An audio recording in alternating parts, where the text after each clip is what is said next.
Yes, Spurs fans, welcome back to the Irish Hotspur here. We're back with another panel show for you guys with, of course, the Irish boys. I'm going to try my best to fill in and to sort of blend in with these guys by wearing my own Irish kit. But I feel like the moment that I open my mouth, you'll probably be able to tell that I might not be able to fit in with such beautiful accents as these guys. But we are, of course, going to be discussing what everyone's been discussing all week. Christian Romero, everyone's favorite rebel, everyone's favorite cult hero at Tottenham Hotspur with some of his comments. We'll be talking as well about Johan Lange and his defense of the transfer window. And then sadly, Thomas Frank's defense of the transfer window, which kind of does feel like a frustrating one where even if you're not a fan of Thomas Frank like myself, you do feel like he's now joining a long, long list of Spurs managers that have been let down in January transfer windows and just in sort of the backing from the club in general. And I always do feel bad for these managers when they have to come out and speak to the press, speak to the journalists, and try to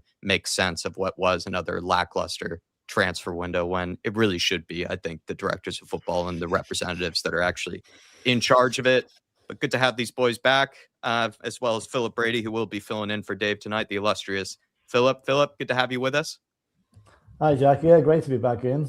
Looking forward to this now. It should be a lively debate.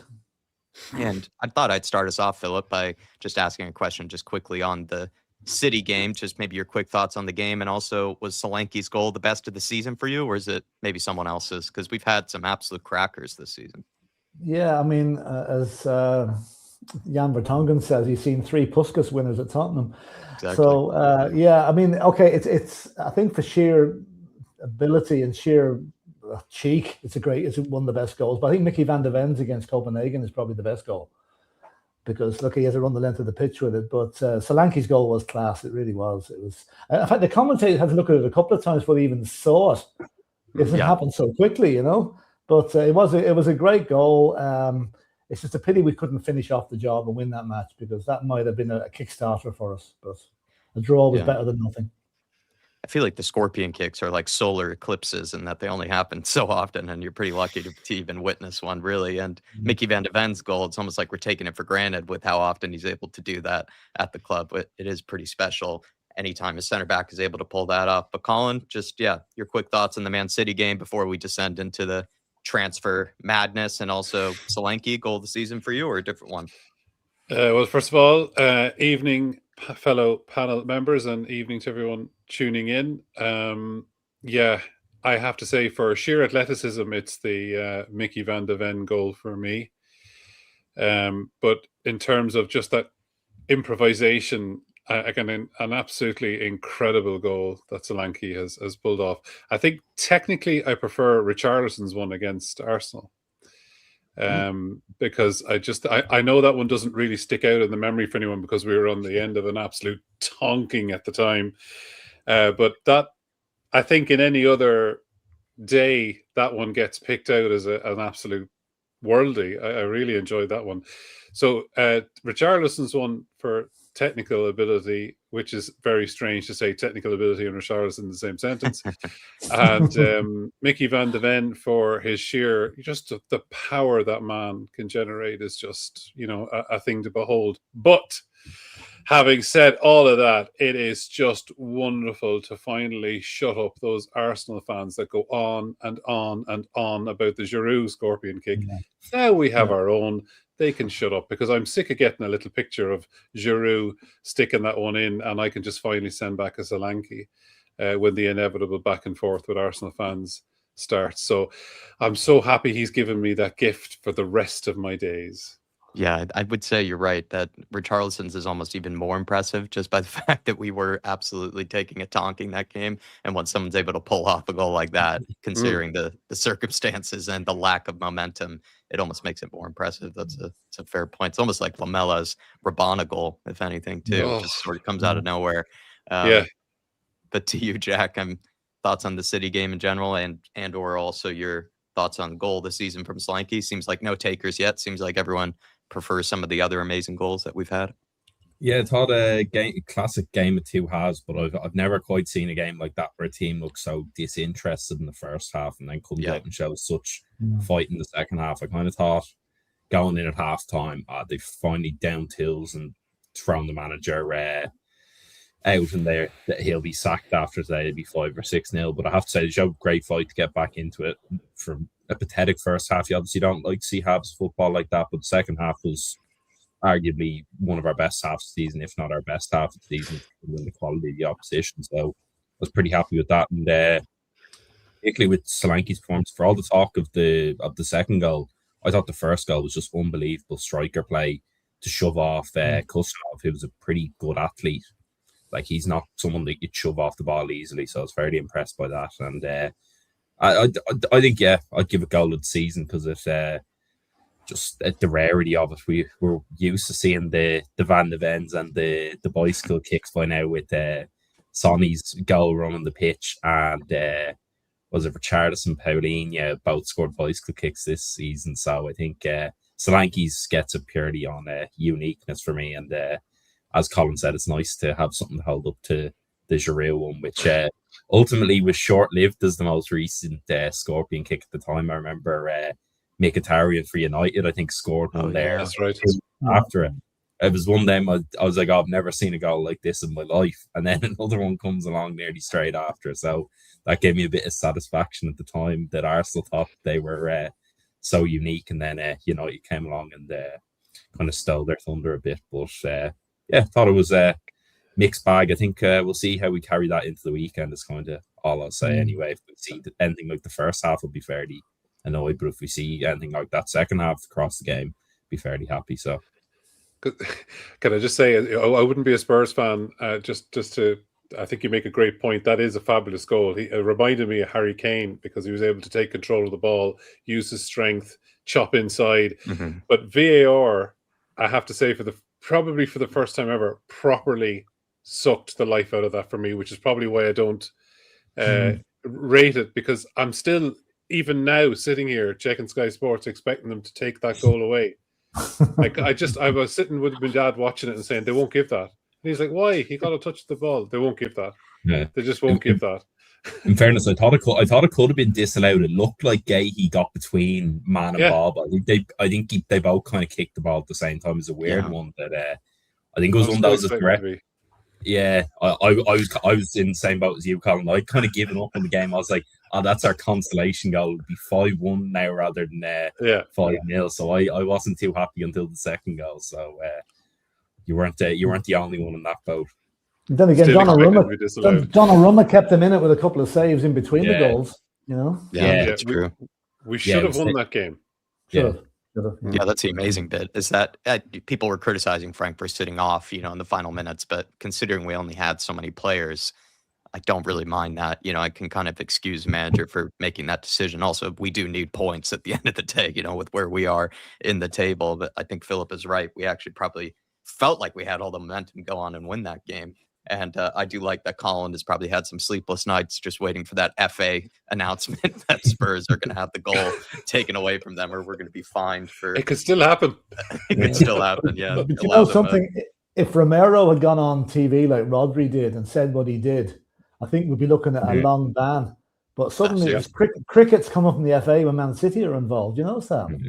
Seriously. And it is funny that Jack has mentioned that we're now getting bored of bicycle kicks and bored of 50-yard runs of players. That's what an amazing position to be in. Maybe it shouldn't be all doom and gloom.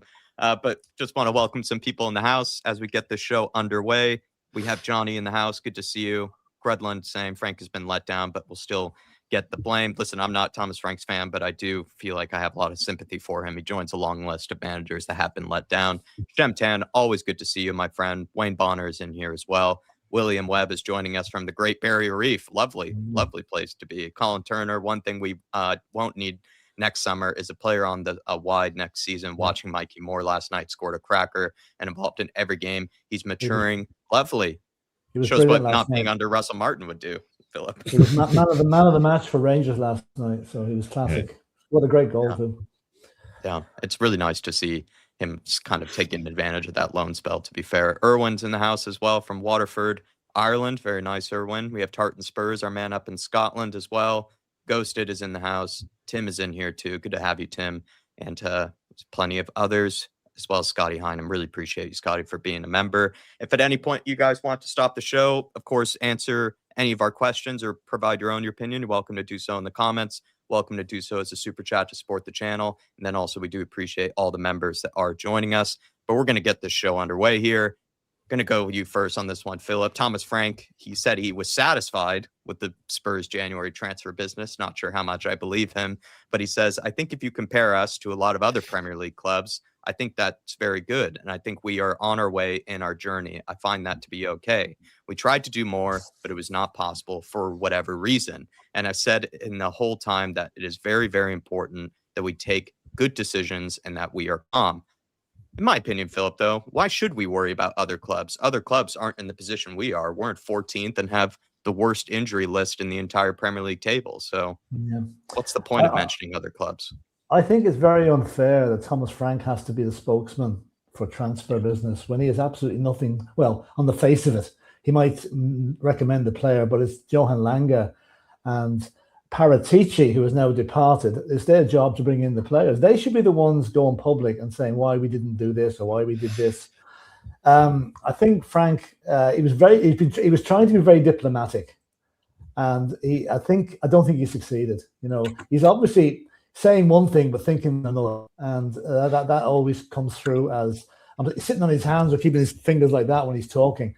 I think he's been dealt. I'm not a Frank fan. I don't think he's up to the job, to be honest with you. But I think he was dealt a rough hand, having to go out and face the press, who are hanging on every word he'd say and twisting it to whatever way they wanted to say it. But I think he's probably happy we got Gallagher. He's probably happy we got that young lad from Brazil, the fullback. But we didn't strengthen the areas that we needed. We needed another striker. We needed another midfielder. And I think come Saturday, if we go back, revert to type and get thumped by United, it's all going to start again. We're going to be, why didn't we buy this? Why didn't we buy that? So it's a no-win situation for him, really. It's one of those pet peeves of mine, Colin, where Johan Lange did it by saying, oh, well, there were only 33 transfers, from other clubs around the league and around Europe. And I think Thomas Frank more or less said the same thing, like with, look at the lack of business from other Premier League clubs. It's like, yeah, but that's assuming that everyone's in the same position as each other. Like, not every club is sitting in 14th and has the worst injury list in the league. I get, it's almost a pet peeve of mine when they use that as an excuse. Yeah, it's the one that gets trotted out. I think, having not experienced a football transfer, I suppose we had to take it on face value. A lot of people say that January is difficult to get business done in, so you have to take that as being the truth. And I suppose as an outsider looking in to the football world, you can't appreciate that. It's mid-season. Who's going to want to weaken their team? Everyone will want to strengthen their team. So that does make a lot of sense. Frustrating is the word. You'd expect Frank to say what he said. He has to put a gloss on what was a bit of a turd of a window, to say the least. He obviously is thinking about his paymasters. There's a party line to be towed. So I do feel very, very sorry for him. I do think he has been let down by the club. I think they probably did go all in to get Semenyo, and when that fell over, there's really no plan B. Or at least they're justifying their actions by saying we don't want to do what Johan Lange very irritatingly described as a stress buy, instead of saying panic. Now, I know English is not his first language, but it felt even kind of more acute when he said it like that. Yeah. It gives me the feeling it's like a dartboard with players' faces on it, and they're just going to throw a dart with a hand over the eyes and just hope it hits someone. I just didn't understand that. I cannot and I will not accept that in world football, with the scouting networks that we have, there was no plan B that can help now. And I mean, I understand what he's saying. A lot of the injuries. Oh, by the way, just before I get into this, have you ever seen anybody with a lack of X factor as Johan Lange? Have you watched his interview?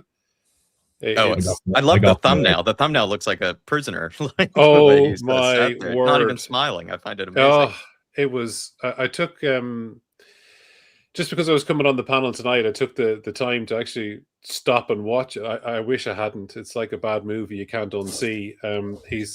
like, I forget who said it. It was another podcast I was listening to, and somebody made an excellent point about there's nobody you want to listen to in the club anymore. Yeah. I mean, if you were either an Ange supporter or an Ange detractor, the same for Mourinho, the same for Conte. They were box office when they spoke. Yeah. But Vinay, yikes. Johan Lange, double yikes. So there's nobody really to hang your hat on now anymore and get excited about. But anyway, I'm off topic a little bit there, just to get that off my chest about how dull that he was. So yeah, if you want to fall asleep tonight, I highly recommend you put on that 8-minute video. So the window in general was obviously a bit of a letdown.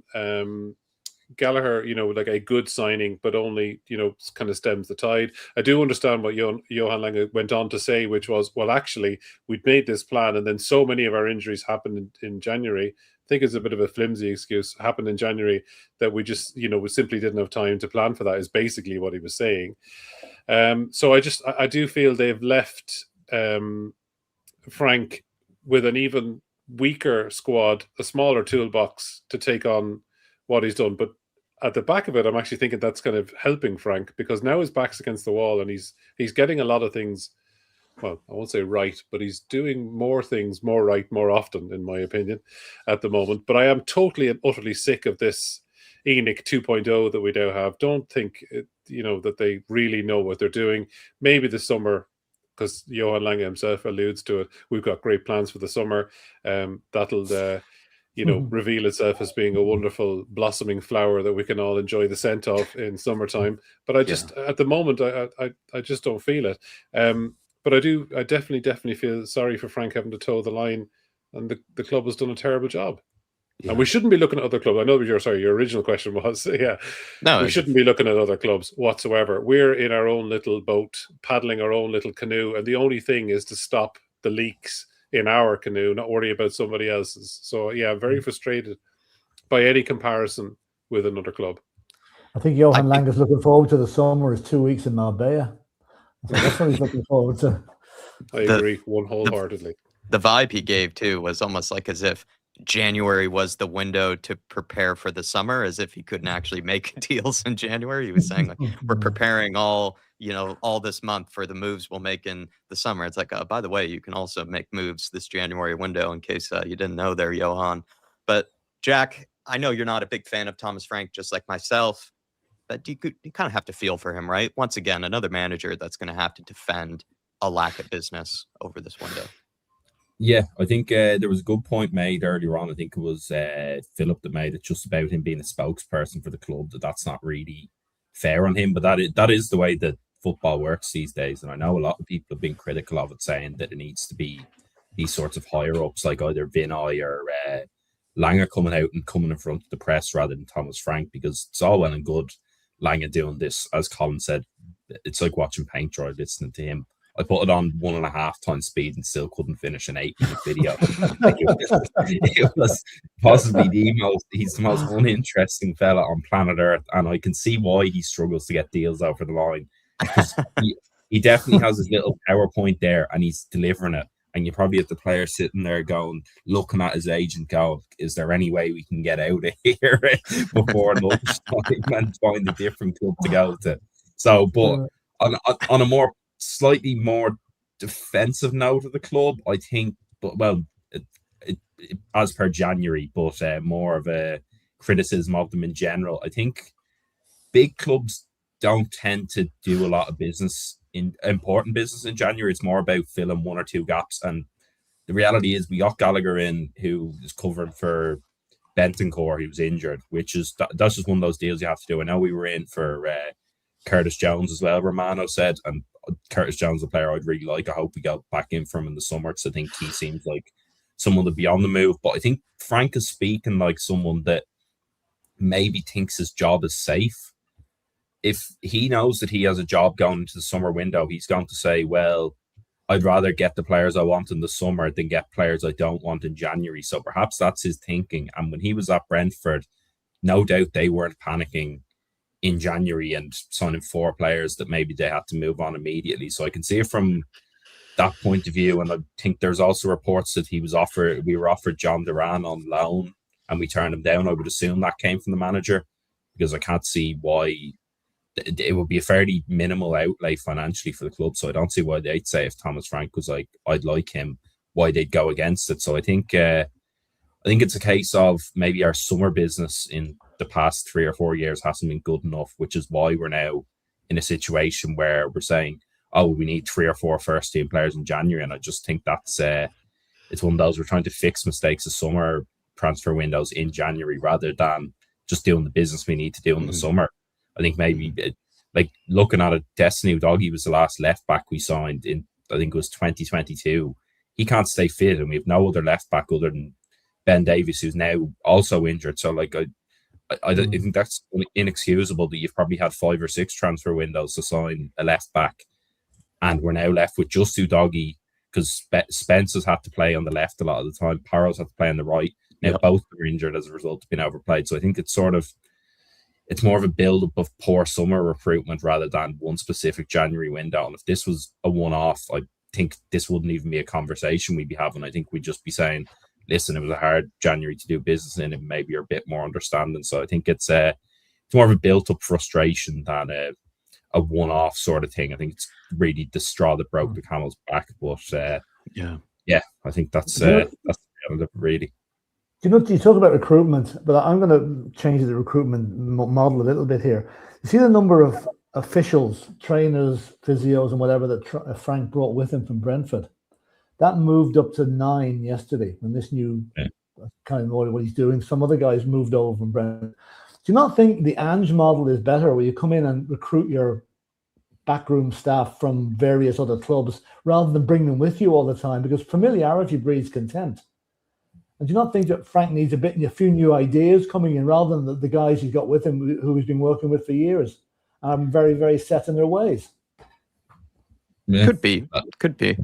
Yeah, go ahead. I guess they're looking to recreate what Frank had at Brentford. And I think when people talk about models that you're trying to recreate of how Premier League clubs are run, it's Brighton and Brentford. You'd seen Chelsea. I think Chelsea have even more Brighton staff than we have former Brentford staff. So perhaps it's just us saying, well, we've looked at how well Brentford are, and we probably have twice the financial muscle that they have. So maybe if we can recreate a similarly well-run club, that might be something that's a plan. But I saw it was the head physio coming in, so I'm hoping he can sort out some of the injury issues we have. I don't know if Brentford's injury record is particularly brilliant or not, but fingers crossed he can be a good addition to the team.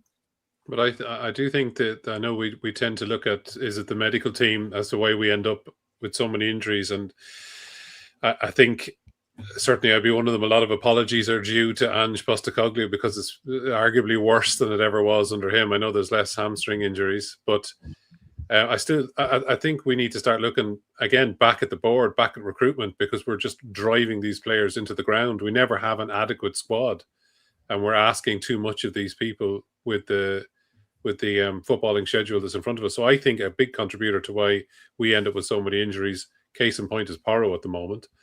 We're just asking too much of these players all the time. Rotation isn't effective.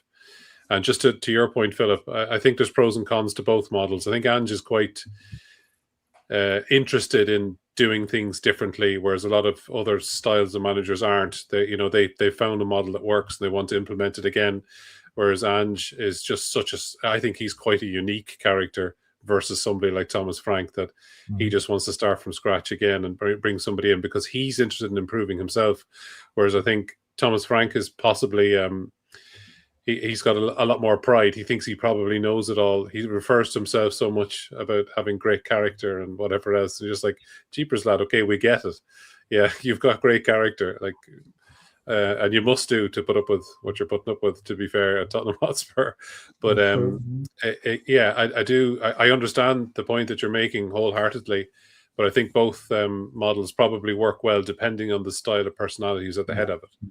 That's true. Yeah. That's true. I think in Ange's case, he also was coming from lesser leagues, and I think with that, you don't really get to bring with you a huge amount of staff. Possibly, yeah. Whereas, like, the Contes and the Joses of the world travel with this band, if you will, of guys that they've worked with and have been able to develop.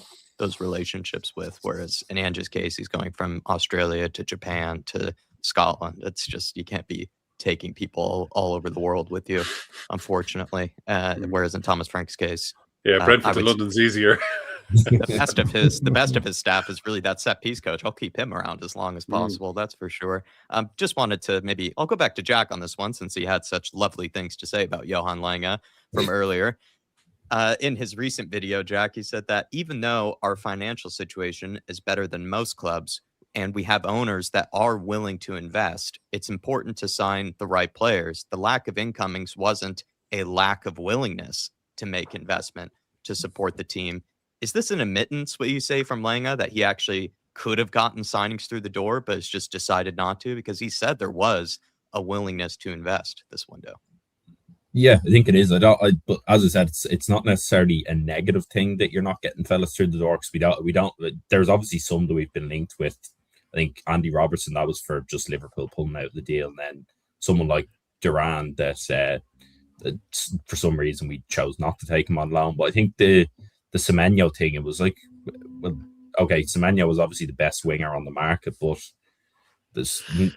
he's obviously going to go to Man City or Liverpool or Arsenal or whoever else is in from. Nearly every Premier League club would have taken him. So I think it was probably unrealistic of him to go for someone like Semenyo and not have a backup plan. I think it was probably a bit stupid of Thomas Frank to open his mouth and say we were in for Semenyo. Everyone knew we were. It was kind of like he was making an excuse for the lack of business. But I think.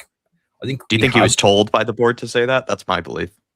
No, I think he's probably just licking up to them a bit just to keep them on side. To be honest, it's in his best interests to not talk out about them. If he does a sort of Jose Conte and says, or a Romero and says, "Oh, the club are letting me down. It's disgraceful. The lack of players have gotten in."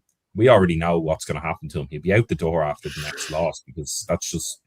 It's not like Romero coming out and saying these things and you go, oh, well, that's our captain and one of our best player, in my opinion, anyway.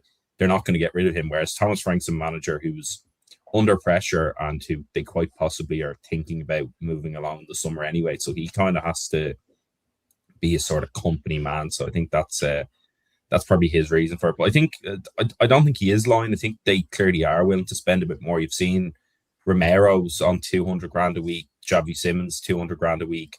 I think Gallagher's on 180 to 200. I saw. Apparently they're offering Van de Ven similar to that. So I think they clearly are willing to offer these big wages that maybe previously they weren't willing to. It's just that I think it's just incompetence. I don't think they have the structures in place to get these big deals done. And I think they're sort of like, oh, well, we're just going to throw money at the wall and hope some sticks. And the reality is, well, the Lewis kids are probably more willing to spend money than their old lad. They don't really have any idea how to run a football club. They're new to this game and they're coming in, replacing Levy, who had, 25 years experience running a football club. And they're just saying, oh, well, we'll just do it from scratch. It can't be that difficult. And I think they're finding out that with Vinay, who's just in the door, Paratici gone, and Lange, who's somewhat incompetent, that it's not actually as easy as it seems. So I think if you get the right structures into place, I think we can reap the benefits, and I think we do have a lot of potential in that squad. So I think it is something that in the long term maybe they can fix, but I just think it's a lack of competence on their end, and until they recognize that, I don't think we're really going to have much success. And Philip, in case you forgot, there was another director of football actually with us this last month, but there wasn't really any signs of his influence in the case of Fabio Paratici. Matt Law has come out and said that we're going to be replacing Fabio Paratici and stick to the two-man sporting director model. What is the point of maybe having Johan Lange if they don't seem to trust him on his own in terms of the full control of recruitment? Well, I mean, if you cast your mind back a little while, when Johan Lange left Aston Villa, I believe the party is still going on. They were so delighted to get rid of him. And, why someone in the recruitment area of Tottenham couldn't see through what they were getting, I don't know. It's beyond belief. But Paratici, he basically picked up a month's salary for doing nothing, as far as I can see. I mean, he decided to stay on for the transfer window, but can you see his fingerprints over any of those deals? No, but Not Florentino really. signed 3 players, didn't they? Yeah. I think what he's doing an extra for them while he was still getting paid by us. And now he's gone. I mean, I think there needs to be someone to come in alongside Johan Lange to actually show him how to spell transfer, because he doesn't seem to know it at the moment. And it's. I think the Lewises, the kids in the Lewis, are not kids now; they're adults. Probably need a while to learn what Daniel Levy knew off the bat, how to run a football club, as you rightly said there. It might take them a while. They come up with a salary. They've done away with the salary cap, as far as I can see, which is good. They'll bring in. It should attract players. But another reason I think possibly we weren't as active in the market in January as we might have been was, if you look to the summer, and there's 2 loan players in particular who I think will be coming back and will be absolute stormer for Spurs. It's Mikey Moore. We mentioned him already. He's doing great things up at Rangers. And also Vuskovic, the centre-back who's with Hamburg, who is heading towards being player of the year in the Bundesliga. He's 18 years of age, and he's absolutely tearing up trees out there. He's coming back to us in the summer. But Farmers the worry League. even so, the worry there is the likes of Bayern Munich or someone might want to pick him up in the summer. And I, for one, will be extremely, extremely annoyed if we sell that young fella, because he is the next Christian Romero for our club. Yeah, he looks generational, really. But yeah, turns out, Colin, having 2 directors of football doesn't mean that you'll make more signings. If anything, it looks like it was more quiet with having 2 directors of football. What was the point of keeping Paratici around, do you feel like, this January, if nothing really was going to happen? Fear. Yeah, it's fear. There's fear rippling throughout the club at the moment. I mean, Thomas Frank should never have come out and said we tried to sign player X in that moment when he talked about Semenyo. He just shouldn't have said it. He's saying that because he's getting booed at every opportunity. So he's just trying to find something positive to hang his hat on at the moment. And it was to say, by the way, we tried to sign this, this amazing player. Sorry, it didn't work out. But we are trying our best. So keeping Fabio about was literally to hold the hands of everybody that's there while they could. I mean, it is, I personally find it extremely irritating that he was retained at all after there was, or for any length of time after he courted Fiorentina, after we, the royal we, stood by him for as long as they did in Tottenham. So maybe the strength of that relationship was with Levy, and not necessarily with the kids, the Lewis kids. I couldn't think of the name Lewis there for a moment. The Lewis kids.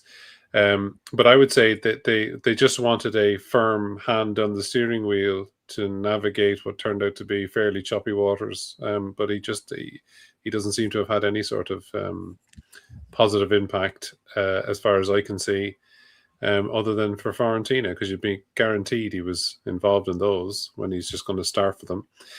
And like anybody who hands in their notice, are you going to get your best work from them when they're in their last 4 weeks? No. And he's gone to the club that's bottom of league, the Italian league as well.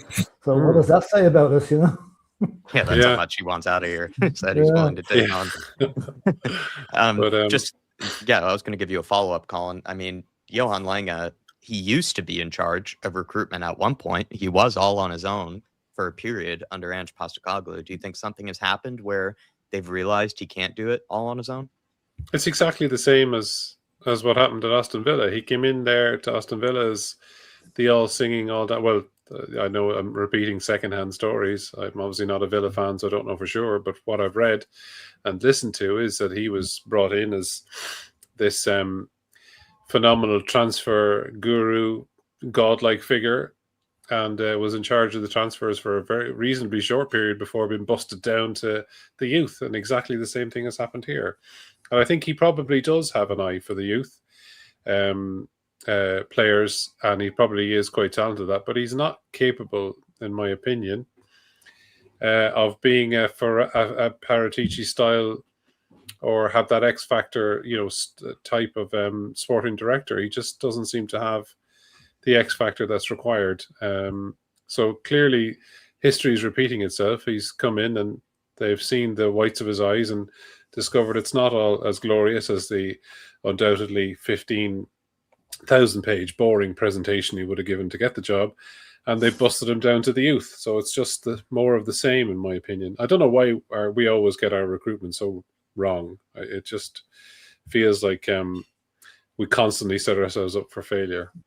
I think the funny thing that with Johan Lange is I'm pretty sure he's already surpassed in terms of expenditure, in terms of his spending on players than even Fabio Paratici has. And when you think about Johan Lange, he's done a good job at bringing in young, talented players, but very few of his players, he would say, in the time that he's been here, really are like first team, names, guys that have been established guys in the first team. They've all kind of just seemed to be, future type players. And it's not like he's gotten them on the cheap either. Like the only one that you could think of was like probably an exceptional deal might have been Lucas Bergvall. We got him for relatively cheap, but Archie Gray was pretty expensive. Odegaard, as much as I love Odegaard, pretty expensive.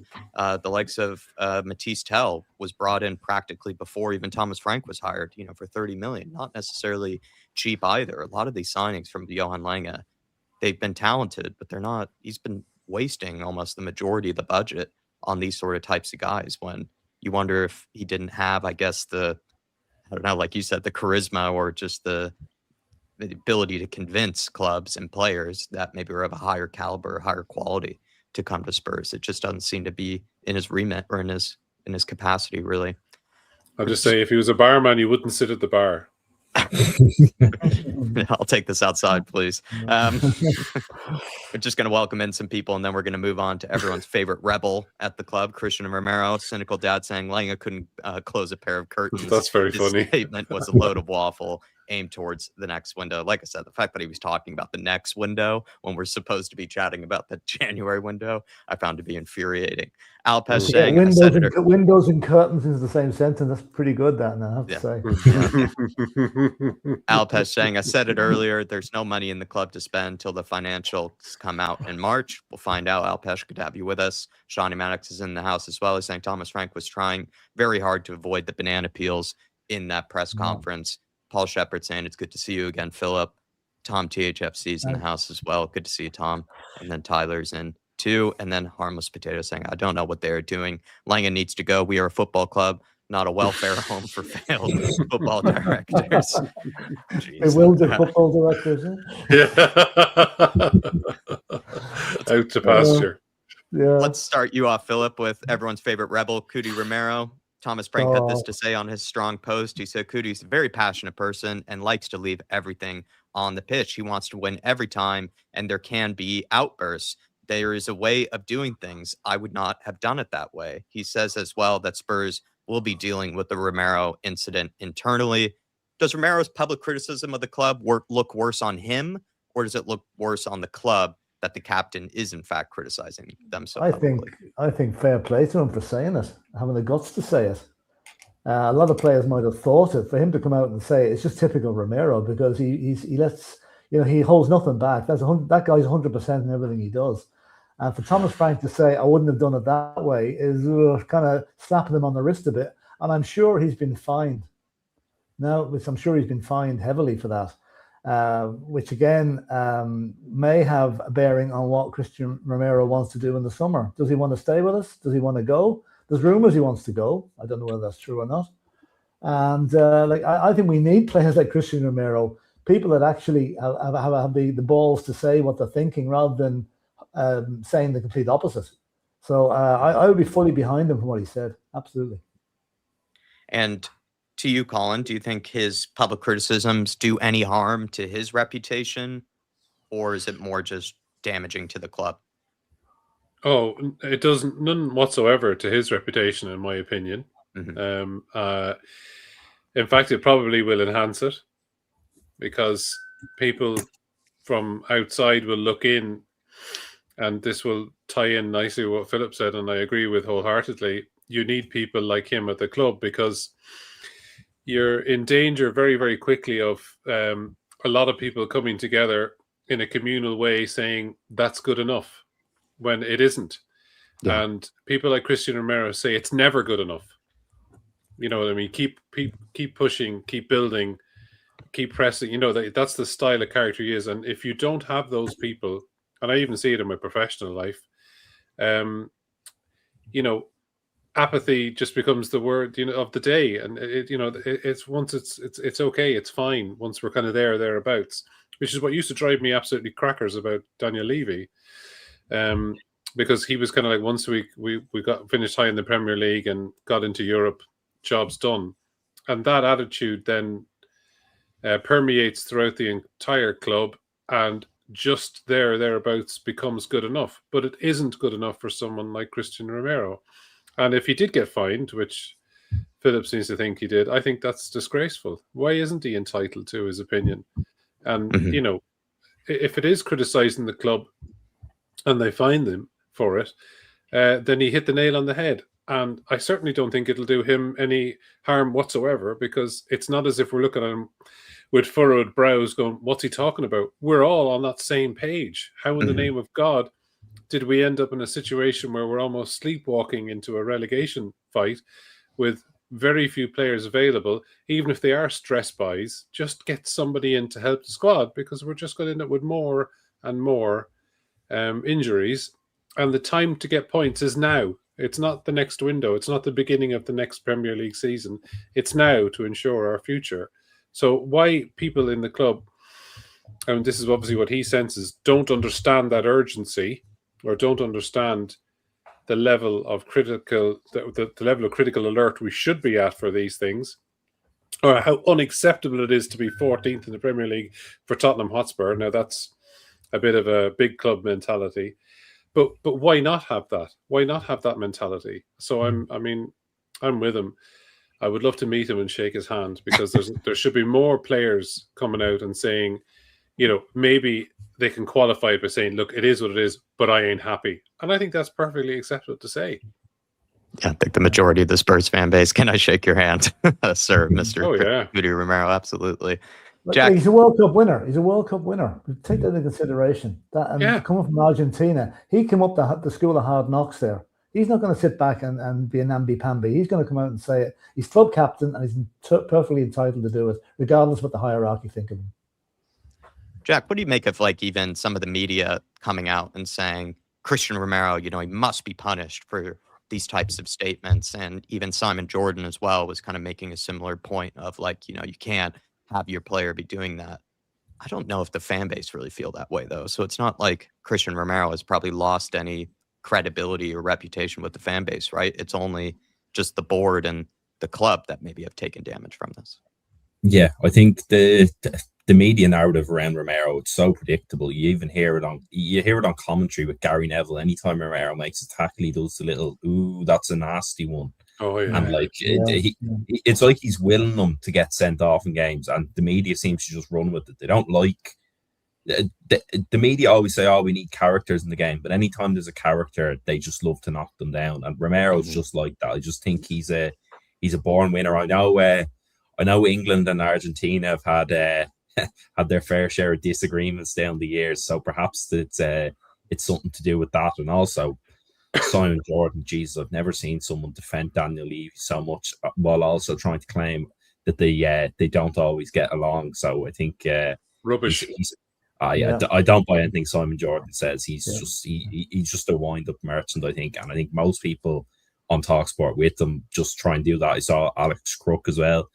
Alex Crook, if he played for Man United, would be absolutely loving this. I saw another podcast I was listening to said if Harry Maguire came out and said that again about the Glazers and Jim Ratcliffe, they would speak of him as some sort of hero and probably want a statue built in his honor. So I think that kind of sums it up. And it reminds me a lot of a couple of different situations. One was Rooney when he was linked to going to Man City when United sold Tevez and Ronaldo. He went up to Fergie and said, well, who are we bringing in to replace him? And he goes, oh, well, I think it was Valencia and Michael Owen on a free they brought in. And he was like, well, that's not good enough. I don't want to be here anymore, basically. Now, in the end, he was offered 300 grand a week in the day where that was probably the equivalent to what $1 million a week could be at the moment. But that ultimately, that was the sort of mentality Romero had. And also, he signed a new contract in the summer. We've seen this with Harry Kane before. Harry Kane was quite clearly made promises about us being competitive. Those promises were broken. He tried to leave. They told him, oh, well, if we're not competing, we'll let you leave. They didn't let him leave until the last possible moment where we could still get money from. So I think this is another situation where someone's been sold a dream, they've signed a new contract, and they've ultimately the promises have been broken nearly immediately after. And to be honest, I couldn't believe he had signed a new contract in the summer, but he had no doubt about it. He's someone that will down tools. He won't show up to training after the World Cup if he doesn't think his future is here. He's not a character who's just going to kind of get along with it. And as much as it might be the sort of thing, we don't want to see that from our players, you can also understand that if you've signed a new contract in good faith that the team's going to be competitive, and then we're sitting 14th place in February, have signed one player in January, whether that's right or wrong, but there's been mistakes made along the way. And also, we saw last season, man of the match in the quarterfinal, semi-final, and the final of the Europa League. He was captain for the semi-final and the final. Like, he was the one that led us to that. Without him, I don't even know if we would have been in the final, never mind winning the whole competition, which is why I have the signed jersey behind me there of Romero from the final, with a few pictures of him there with his man of the match award and holding the trophy. And I think he's won every single final he's played in his life apart from the Super Cup, and I think that sums him up perfectly. Yeah. And also then I saw a report during the week, I think it was from the Athletic, or no, it was Matt Law, I think, who said that after we won the Europa League, Romero was cracking open bottles of champagne saying, "This is on the president," essentially saying every single one. Daniel Levy is paying for this and he owes us a few. And that just sums him up perfectly. And I think that's brilliant. And I might have to do that at my work Christmas party this year in front of my boss. Just to follow up, Jack, do you think these sort of statements that Romero makes, does that divide the dressing room, or does that in fact maybe gel it together? Well, that's an easy one to answer. In the same article, Matt Law said apparently Romero is the glue that binds this Tottenham squad together. So I think that says it all. And you saw 4 or 5 different players like that post he put up. Yeah. Mickey van de Ven's had issues throughout the season. He's getting linked to the summer move. So perhaps maybe some of the lesser players in the squad might not be backing him because perhaps they're happy enough not succeeding. But I guarantee you, any player with higher ambitions is fully with Romero. And the reality is they probably do want to make it work at Tottenham. They probably like living in London. They've seen how the atmosphere can get for the likes of that Bodo Glimt game in the semi-final at home. They've seen how good it can be when it's good. You can get paid fairly decent wages here. It's not like players are flocking to leave at the first possible sign. We've seen plenty of fellas like Son, Kane, Romero, all stay when we thought maybe they could have left earlier than what they did. Now, ultimately, everyone leaves eventually, but in past years, like Berbatov, Carrick, Bale, Modric, they left as soon as they got to a level where they thought, oh, well, I can get a move to a big club. And we've sort of shifted away from that now, where we are a desirable place to be. So I think these guys might want to stay, but they're also not going to wait around for us to get good. So I think Romero should be backed by the dressing room, and everyone in the dressing room should go to the higher ups in the club and say, we want to be here, but we also want better. We want reinforcements, and we want to be successful at this club. Do you think, Colin, these outbursts from Romero could develop some sort of siege-like mentality within the dressing room to try to right the wrongs of this season? Maybe it could gel them all together. I don't think it'll do any harm. I to be honest, I don't see that much of a split in the camp. Maybe I'm missing it. And I did say it on previous broadcasts before that apart from the odd body language here and there, I thought they were still playing for each other and playing for Frank. And certainly Manchester City turnaround and should have been a win kind of proves that. So I don't see how it won't do any harm. And maybe those who are on the fence get brought in. I can't, and I think it's a bit of a cultural thing too. I mean, Irish people and certainly British people tend not to complain. But the Latin American, not to be too wide with my painting brush as I just go and lavishly cover everybody in the same comment. But, obviously they have a different temperament, a different outlook, and different expectation when it comes to achieving. And they're not shy about articulating it. So, look, I think it just kind of has to be taken for what it is. He's the captain of the club. He's Argentinian. He's not happy, so it just gets vomited out in a post. And it wasn't as if it was an expletive-laden, these are totally useless. It's just, we've got 11 players. He's stating fact that we can all see. So, I can't see it doing any harm. Whether it does any good, I don't know. Okay.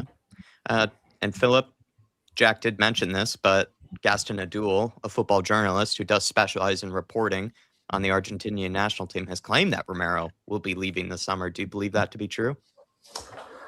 It's possible. Yeah, it is possible. That'll depend on what happens between now and the end of the season. If he doesn't feel that he's been if he was fined for the outburst, then that will certainly be a black mark against or colour his thinking for the summer. If Real Madrid came in for him, is he going to refuse? Is the club going to refuse? Is it going to refuse to transfer him, and then he sort of lays down tools and goes on strike next season? I'd hate to see it, but my honest opinion is that Christian Romero will not be at the club next season. And I hate to say that, but I don't think he will be. Do you think that would inspire Van de Ven to also maybe pack his bags? I hope not. I don't think they can't let the two of them go. They're both under contract, so we have no obligations to let one or either of them go. But I hope that Van de Ven stays. And I also think that if Vuskovic comes in, Vuskovic and Van de Ven would be a pretty good centre-back partnership if Romero does leave. But the two of them going will be a nightmare. Do you think that's a bad sign, though, Colin, if Romero were to go, that maybe then the rest of the squad sees their leader, their captain go, and also someone who stood up against the club? If he were to go, that could really unravel things, it feels like. Yeah, potentially. I mean, I'm just reading through some of the comments there. I mean, I'm alert enough to think, although I probably don't want to believe it, but perhaps he is laying the ground for an exit. It's all part of the dance in order to get out the door. I just relying on a bit of intuition to think. I just don't think he's there yet. I do think he's going to stay, but equally it could easily be just a setup to try and get out the door. But he has a good World Cup. He has a good World Cup with Argentina. You can be sure they'll be queuing up at the door to buy him. Yeah, I do think like a lot of this, it is contextual. If there's a lot of good players brought in, or a lot of the right noises being made that we won't hear until obviously a transfer is across the line over the summer, then perhaps he gets convinced yet again to stay if his outlook is to leave. But I'm not sure. I think he would take some convincing to stay at this stage. I mean, if he's been sold the dream and we've had such a rubbish window, he might be thinking to himself, it is just time to go. You can't trust these guys. I mean, we've seen it just time and time again, where it's the next window, the next window, the next window. I will be dead and buried by the time we sign a player that's going to come in and improve the first 11. I suppose we're all waiting to see what happens in the summer. I don't think it's any different for him. There's some people in the comments here, Jack, that are saying Romero is doing this all out of self-interest. Do you believe that to be true? And do you believe that Argentinian journalist that he could be trying to form a move or line up a move for himself this summer? Yeah, I think there's no doubt he's doing it out of self-interest. If it's that he wants to stay and us be successful, I guess that's self-interest. He's doing that because he wants to be a winner, successful at our club. Or as he's doing it because he wants to angle for a move. Either way, he's perfectly entitled to do what he's doing. Like, it's unacceptable that we finished 17th last season and are now on the verge of finishing in the bottom half, most likely. I'm not overly worried about relegation, but also Europe's very much an outside chance still. But I just don't think that's acceptable for a team of our level, really, and a player of his quality to be stuck at a team like that. I don't think anyone would really hold it against. So obviously, I'll have a few that say, "Oh, yeah, you should have undying loyalty." You got a few when Kane left, it's like, "Oh, well, he should have stayed." But the reality is, these guys want to be successful, and if he wasn't as driven as he was to want to win, probably wouldn't have made it this far. He'd probably be playing in a park on a Sunday somewhere in Argentina rather than playing for Tottenham, with the possibility of eventually playing for Real Madrid someday, as well as being a World Cup winner. So I think it's just, the reality is that that's just the sort of characters these guys are. There's no undying loyalty in football, just with the level of dedication it gets there. These guys have to be selfish. So I think, there's no doubt with self-interest, but it's not something we should really hold against them, in my opinion. And Jack, I know you said you had to go around 7:30, so in case you had any final comments or anything on Romero's situation or anything else that we've discussed. Yeah, I'll add just to the point of Van de Ven. I think the point is if Romero leaves, it makes it a lot more likely that Van de Ven leaves. I think the managerial situation will be quite important. If Thomas Frank is to leave, get that done early. Decide who you're bringing in. And as we know, Romero is a fairly emotional character. So if you get a manager in that can sway him on some sort of emotional level, like perhaps I'm not the most keen on Pochettino coming back. I'm also not entirely against it as much as I would have been maybe a couple of years ago. But if someone like him can come in, fellow Argentinian, Pochettino's an emotional enough fella in his own right. So I think if you can sit down and have that conversation, maybe that's your best chance of getting them to stay next season. But I certainly don't think a conversation with Johan Lange is going to do us any favours. Maybe keep the two of them as far away from each other as humanely possible, or we'll be down our captain next season. But I think the reality is if you keep Romero, it makes keeping Van de Ven a lot more likely, and vice versa. If Van de Ven goes, I think Romero's going to go, well, why am I staying without my partner in crime? So I think the two of their futures are fairly heavily linked. And the reality is, as much as you might not want to sell them, sometimes you just have no choice if the player power is as strong as it's ever been. And sometimes you just have no choice but to let players go, especially if both of them have a strong World Cup. So I'm maybe hoping that both have a group stage exit so their stock doesn't go too high. Thanks, Jack, for coming on. And I totally agree with your sentiment about just the self-interest not actually being a negative thing. In fact, it just shows that they're ambitious and wanting to win things. And we've seen that in the past with many players. We saw that with Modric. We saw that with Bale. And we want to try to avoid that, where our best players feel like they have to leave in order to achieve what they want in their career. Their careers are only so long. They only can be at the top of their game for so long. And if they feel like the club that they're at isn't going to be able to help deliver those ambitions, then there's nothing really that wrong in that. Some people just, I think, tend to take it personally when it really isn't a personal thing, to be honest. But thanks, Jack. Thanks for coming on. Brand. Thanks, lads. See you next week. Yep. See you next week. Bye, Jack. Anything to add to what he said there, Colin? Because I've said that in the past about when people say, oh, Romero, he can't be going after the club like that. It's also damaging to the fans if he's, trying to, in a sense, put pressure on the board and potentially even lining up a move. I don't really get that offended by it, to be perfectly honest. Like, I think it just shows that he's a competitive person that wants to achieve everything in his career. And if he feels like the club he's at isn't capable of doing that, there's nothing really that wrong with it. I don't expect players just to be, like Sean Maddox in the chat said, to be sheeps, at the club and just sort of take the paycheck every week.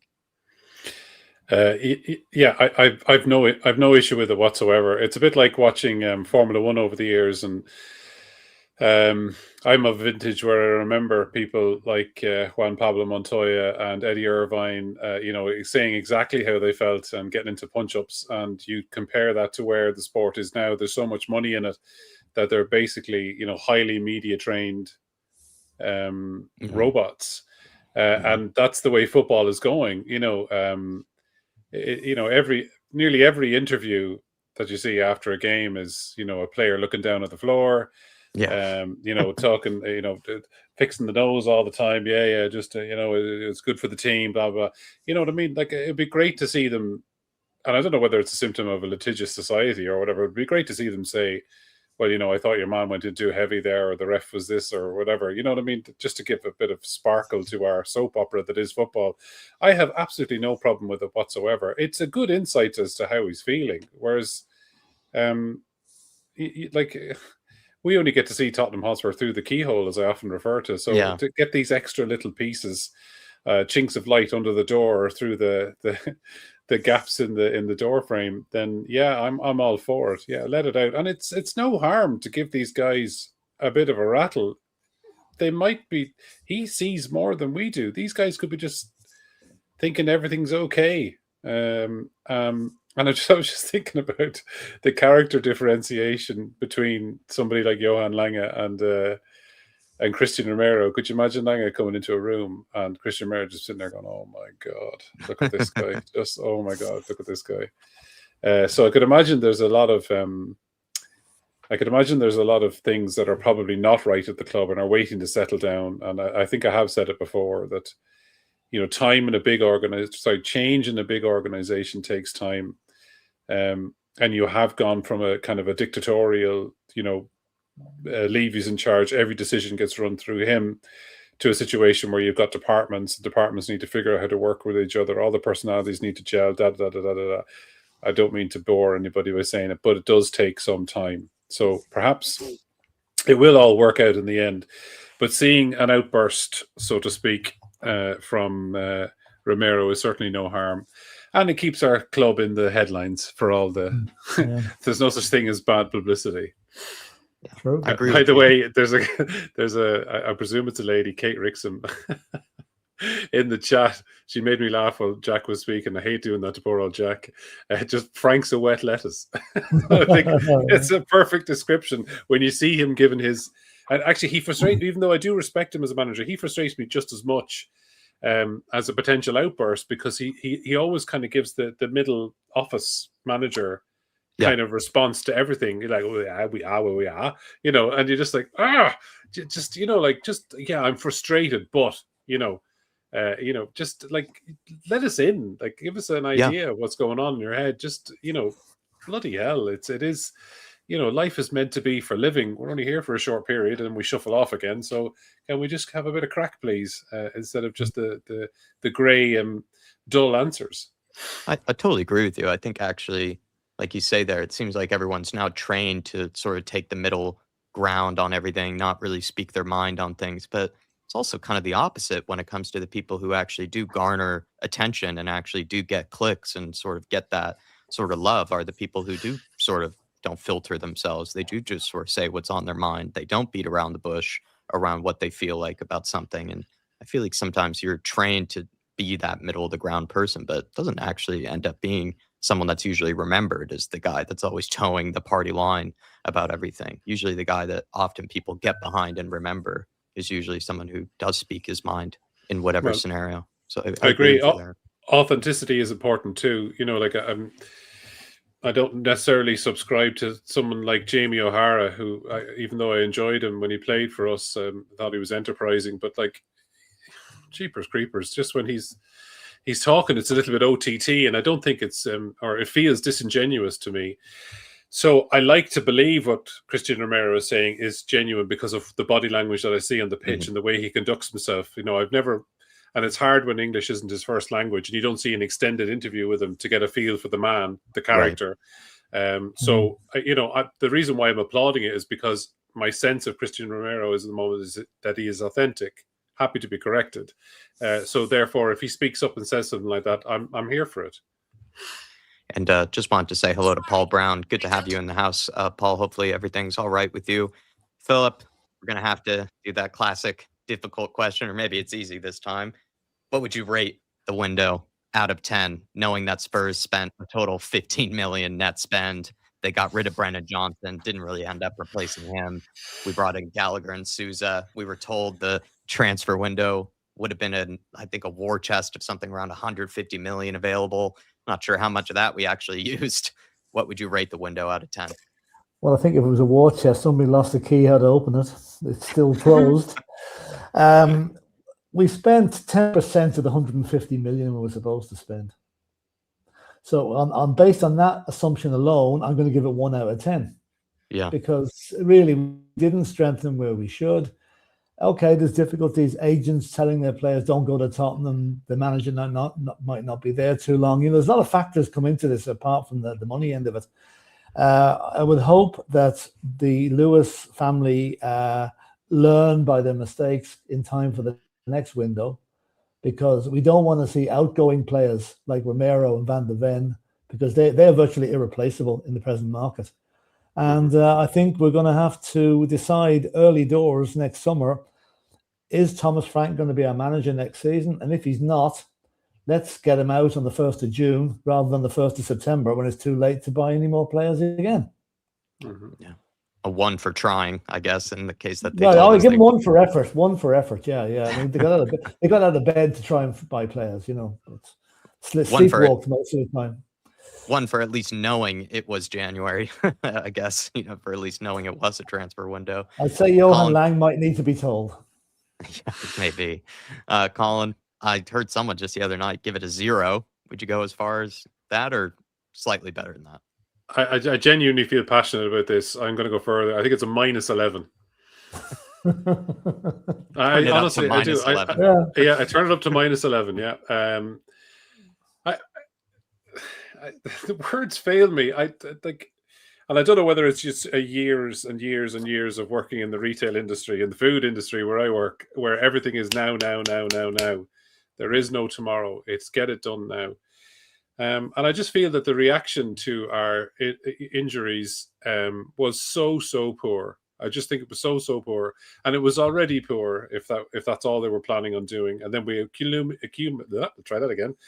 accumulated even more injuries, and they did sweet FA about it, which tells me that they're either not football people, they don't understand what's in front of us, they don't really fear relegation. They don't believe that this great club should be higher than 14th. So that's why I give it a -11. I think, buying a left back in Sousa, who's probably one for the future, is not for now. And with all due respect, and this is probably a very harsh comment on Conor Gallagher, but if he is all that, some other team would be buying him. Yeah. Right? And like it's literally like, we know Semenyo's all that. That's why he's gone to Manchester City. Right? He didn't come to Spurs. People come to Spurs because they're mid-tier. And I mean, I know he's a better mid-tier. And again, qualify all that.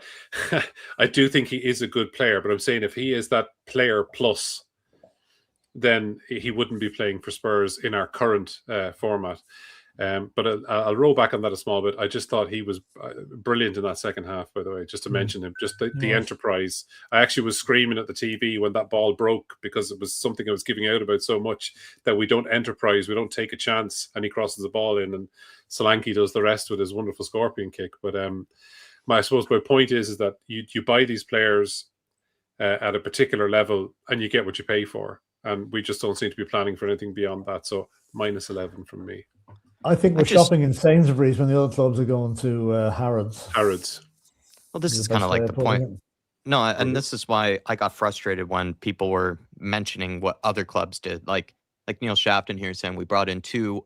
Most teams didn't even get 1 deal done, weak talent pool for the winter. I can understand if maybe for certain positions the talent pool wasn't great. We still could have brought in loan players at the end of the day just for the short term, because we do need bodies. Like, we've gone into the last 2 or 3 games with almost an entire bench of young, under 21 academy kids. We do need people in right now. And the majority of the players that are coming back from injury are coming back with like 2-3 games left of the season, when pretty much our season will already be over. Players are on the beach. Who's to know that even these guys will even be at 100% by the time they even come back, when we're already at the end of the season. We needed players through the door this window. And also, it's this kind of assumption that, since other teams didn't make moves, that means we have an excuse not to make moves. Like I said before, other teams are not sitting in 14th position with over 12, 13 injuries, at the moment. We have the worst injury table in the entire league at the minute. We find ourselves once again dangerously close to finishing 17th or even 18th, dare I say, in the Premier League.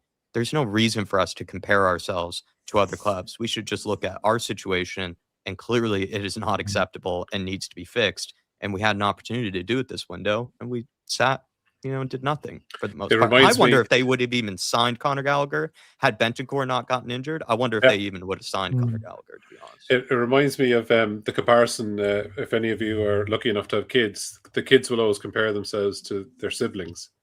And I'm always telling them, no, just focus on yourself. So when these guys are referring to other clubs, it's to make excuses for failure.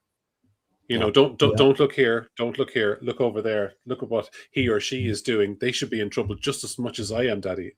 Yeah, it's That's a the way classic. Tottenham Don't are doing. compare yourself with others. Classic. Don't Yeah. compare yourself with what others are doing. You know, I Focus think on we're yourself. forgetting it. We're forgetting about one player that came in January, very much under the radar, even because he was bought a few months before that. Was Mason Melia from St. Pat's here in Ireland. Now, I have a friend of mine who's very close ties with St. Pat's, and he was telling me that Mason Melia has been fielding a back injury for the last couple of years. I think he came with one. He came with one, and that back injury. He was signed with one. Yeah, he was signed with one. That back injury is not responding. Oh, so God knows when he's going to be able to start training with the first team. So it's another case of we bought a player knowing that he had an ongoing injury, yet we still carried on with the deal, you know. So. Everything is for the future with this flipping club, and the future is now. You know, like I sound like an advert now, but the future is now. Like, it's why are we always buying somebody for the next turn of the page? Why aren't we in this chapter right now? It's so incredibly frustrating. As I forget to take a breath. Do they even have enough beds, I wonder, in the medical facility at the minute with how many injuries we have? It doesn't even, like, when you click into it on Twitter, right? It doesn't even show the whole list. You have to actually click into it to see the whole list of players that are out at the minute. It's absolutely absurd. They have planning permission in for another floor in the medical center. We're going to need a bigger changing room. We're going to need a bigger. I love all the movie references in this one, Jack. Yeah, we're going to need a bigger changing room. Well, that's all I have for you guys. I mean, maybe last and just to end on something.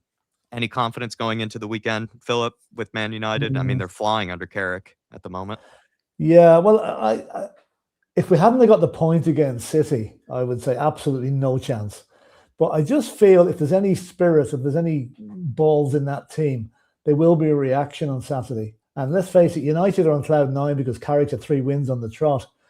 United aren't that strong. They're vulnerable. And if we can get at them in the first half, and remember that the game starts on minute 1, not minute 46, then maybe we might be able to get something. I'd say the best we can hope for is a draw, but a draw I would take.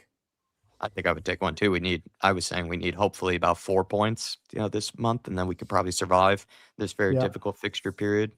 Colin, do you believe in the Man United hype under Michael Carrick? United are back. Do you believe it? It's like the 1990s again at the moment.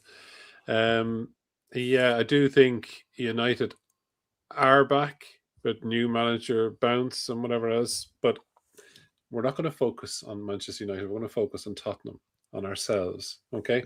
So I do think we've got a good chance up there. I think we play better away from home. I was going to make exactly the same point that Philip made, that the game starts in minute 1, not minute 46. And if we can unlock that even for 60 minutes, I think we've got a very, very good chance. And Dominic Solanke is, well, showing exactly how much we missed him. And he's growing from strength to strength each game that passes by. I suppose hats off as well to the medical team for actually having him and not racing him back, having him almost match fit, because he's come in and hit the ground running, to be fair.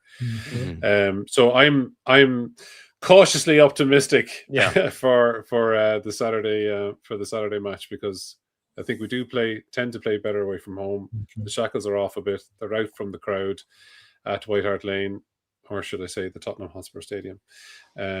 So I'm hoping that we at least get a draw there. I think they can certainly be got at. And if you wind up Fernandes enough, you can distract him, that he's a weakness mentally for them. So yeah, I've fingers crossed, and hopefully I'm not watching from behind the couch again. Where I will be. And like Philip says, hopefully we do show up before the 46th minute. That would be nice this time. I do feel like United maybe are not as strong as they look. I think they've just, like any club does, they usually have benefited from a managerial bounce. I'm not trying to take anything away from Michael Carrick, of course, former Spurs player, but I do feel like it's always the case that you see big clubs, big teams, when they sack the manager that's been a bit toxic there, you usually see a response from the players. And I wonder if that's just happened here under Carrick for the most part. And he's gotten the most out of some of the players that were kind of in the background under Amorim that were being pushed out, like Kobe Manu and other players like that. So I don't know. I think if anything, hopefully we just see another good performance away from home against Man United. Some of our best performances under Ange. And I would say even at home against Man United, we weren't that bad actually against them. I actually thought we beat them 4 times last season. Yeah. And even I thought Mm. we were a little bit unlucky, to be honest, in the home fixture this time against them. I thought in the second half we were absolutely all over them. And if it wasn't for Richarlison taking his shirt off and not dragging a player down to stop them when they were making that move for the corner, I Mm. think we actually could have gone out with a win They there, beat them. right? We were Yeah. seconds away from getting a win against Yeah. them earlier on this season. So I do feel like we have a decent chance against them. Not saying we're going to win, but I could see a point at least from this game. And I think we would absolutely take it. But thank you, boys. Thanks for coming on, Philip. Good to have you Pleasure. back as always. Yeah, I really enjoyed that. Super sub. Really enjoyed it. Off the bench Thank you. to score a With 90th minute number winner. 12 on the back here. Yeah. Yeah. Oh. Thank you, Colin. Appreciate you coming on. And thanks to everyone in the house that's been here with us. Be back tomorrow, putting out all the pre-match content for Saturday. It's a nice and early one for all of us, by the way. Just check your clocks, check your calendars for it. And we'll see you next time, everybody. Come on, you Spurs. Come on, you Spurs. Come on, you Spurs. Bye, lads.